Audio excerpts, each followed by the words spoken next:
শরীরের কোনো অংশ যদি নামাজের ভিতরে বের হয়ে থাকে, যেমন শাড়ি পরে যদি কেউ নামাজ পড়ে পিঠের অংশ বের হয়ে যায়, তাহলে তার নামাজ বাতিল হয়ে যাবে। এভাবে যদি কিয়ামত পর্যন্ত নামাজ পড়ে তার নামাজ আল্লাহর কাছে কবুল হবে না। নারীদেরকে এমন কাপড় পরতে হবে যাতে করে তার শরীরের সম্পূর্ণ অংশ ঢাকে।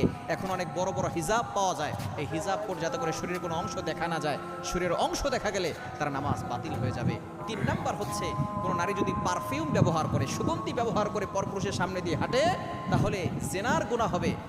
নবীজি সাল্লাল্লাহু আলাইহি ওয়াসাল্লাম জানিয়ে দিয়েছেন, যারা পারফিউম ব্যবহার করে, আতর ব্যবহার করে, তারা তো জান্নাতে যাবেই না, ওয়ালা ইয়াজিদনা রিহাহা, তারা জান্নাতের ঘেরানো পাবে না।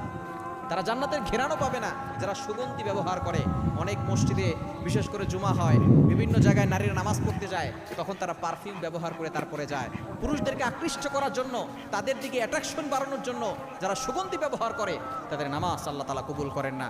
তাদের রোজা, তাদের নামাজ, হজ, কোনো কিছু আল্লাহ তাআলা কবুল করবে না। এজন্য অবশ্যই 3টি ভুল থেকে আমাদেরকে দূরে